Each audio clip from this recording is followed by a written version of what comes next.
ನಮಸ್ಕಾರ ವೀಕ್ಷಕರೇ, ನಿನ್ನೆ ತಾನೇ ಬಿಗ್ ಬಾಸ್ ಸೀಸನ್ 12 ಶುರುವಾಯಿತು. ಟೋಟಲ್ ಆಗಿ 19 ಸ್ಪರ್ಧಿಗಳು ದೊಡ್ಡ ಮನೆಗೆ ಎಂಟ್ರಿನ ಕೊಟ್ಟಿದ್ದಾರೆ.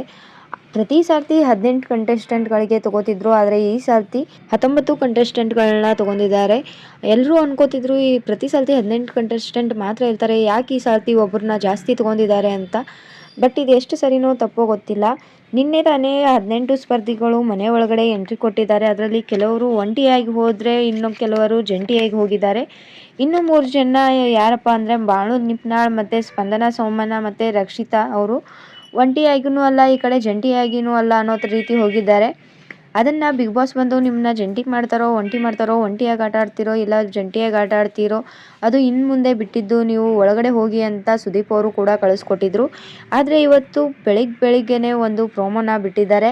ಅದರಲ್ಲಿ ಬಿಗ್ ಬಾಸ್ ಅವರು ಏನು ಹೇಳ್ತಿದ್ದಾರೆ ಅಂದರೆ, ನಾನು ಬಂದಿರೋದು ನಿಮ್ಮನ್ನೆಲ್ಲ ಸ್ವಾಗತ ಮಾಡೋಕ್ಕಲ್ಲ, ಒಬ್ಬರಿಗೆ ವಿದಾಯನ ಹೇಳೋಕೆ ಅಂತ. ಹೌದು ಸ್ನೇಹಿತರೆ, ಆಲ್ರೆಡಿ ಶುರುವಾದ ಫಸ್ಟ್ ದಿನವೇ ಒಳಗಡೆ ಬಂದ ತಕ್ಷಣವೇ ಎಲ್ಲರೂ ಮಾತಾಡ್ಕೊಂಡು ಪರಸ್ಪರ ಇನ್ನೂ ಏನೇನು ಆಗ್ತಿದೆ, ಯಾರ್ಯಾರು ಬಂದಿದ್ದಾರೆ ಅಂತಲೇ ಸರಿಯಾಗಿ ನೋಡಿರ್ತಾರೋ ಇಲ್ವೋ ಗೊತ್ತಿಲ್ಲ, ಆದರೆ ಇಷ್ಟು ಬೇಗನೆ ಒಬ್ಬರನ್ನ ಎಲಿಮಿನೇಟ್ ಮಾಡ್ತಿದ್ದಾರೆ. ಆ ಎಲಿಮಿನೇಟ್ ಆಗೋ ವ್ಯಕ್ತಿಗಳಲ್ಲಿ ಯಾರ್ಯಾರಿದ್ದಾರಪ್ಪ ಅಂದರೆ ಮಾಳು ನಿಪ್ನಾಳವರು, ಸ್ಪಂದನಾ ಸೋಮಣ್ಣ, ಹಾಗೆಯೇ ರೀಲ್ಸ್ಗಳ ಮೂಲಕ ತಮ್ಮ ಟ್ರೋಲ್ ಪೇಜ್ಗಳ ಮೂಲಕನೇ ಫೇಮಸ್ ಆದಂಥ ರಕ್ಷಿತಾ ಅವರು. ಈ 3 ಜನರಲ್ಲಿ ಒಬ್ಬರು ಹೋಗ್ತಾರೆ ಅಂತ ಪ್ರೊಮೋ ನೋಡಿದ್ರೆ ಗೊತ್ತಾಗ್ತಾ ಇದೆ. ಪರಸ್ಪರ ಚರ್ಚೆ ಮಾಡಿ ಯಾರನ್ನ ಹೊರಗೆ ಹಾಕಬೇಕು ಅಂತ ನೀವೇ ಡಿಸೈಡ್ ಮಾಡಿ ಅಂತ ಕಂಟೆಸ್ಟೆಂಟ್ಗಳ ಮೇಲೇ ಬಿಗ್ ಬಾಸ್ ಡಿಪೆಂಡ್ ಮಾಡಿದ್ದಾರೆ. ಇನ್ನು ಕಂಟೆಸ್ಟೆಂಟ್ಗಳೆಲ್ಲ ಚರ್ಚೆ ಮಾಡ್ತಿದ್ದಾರೆ. ಅದರಲ್ಲಿ ಜಾನ್ವಿ ಅವರು ಹೇಳಿದ್ದೇನಪ್ಪ ಅಂದರೆ, ಬೇರೆಯವರು ಏನೇನೋ ಸಾಧನೆ ಮಾಡ್ಕೊಂಡು ಎಲ್ಲೆಲ್ಲೋ ಹೋಗಿ ಧಾರಾವಾಹಿಗಳನ್ನ ಮಾಡಿ ತಮ್ಮದೇ ಆದ ಕಲೆ ಮೂಲಕ ಬಂದಿದ್ದಾರೆ, ಆದರೆ ನೀವು ತಪ್ಪಾಗಿ ಮಾತಾಡಿ ಬಂದಿದ್ದೀರಾ ಅಂತ ರಕ್ಷಿತಾ ಅವ್ರಿಗೆ ಹೇಳ್ತಿದ್ದಾರೆ. ಸೊ ರಕ್ಷಿತಾ ಅವ್ರನ್ನ ಹೊರಗೆ ಹಾಕಬೇಕು ಅಂತ ಜಾನ್ವಿ ಅವರು ಆಲ್ರೆಡಿ ತಮ್ಮ ಡಿಸಿಷನ್ನ ಹೇಳಿದ್ದಾರೆ.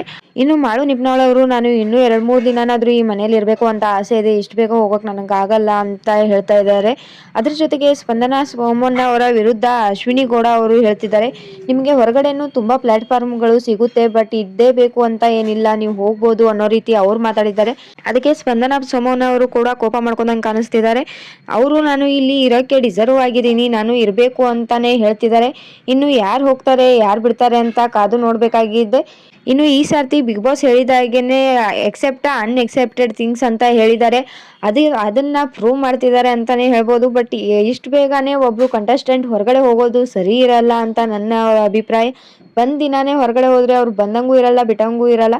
ಬಟ್ ಎಲ್ರಿಗೂ ಕರೆಸಿದ್ದಾರೆ ಅಂದಮೇಲೆ ಇರಬೇಕು ಅಂತ ನನ್ನ ಆಸೆ. ಕಾದು ನೋಡೋಣ ಏನಾಗುತ್ತೆ, ಯಾವ ರೀತಿ ಟ್ವಿಸ್ಟ್ನ ಸಾಯಂಕಾಲ ಕೊಡ್ತಾರೆ ಅಂತ.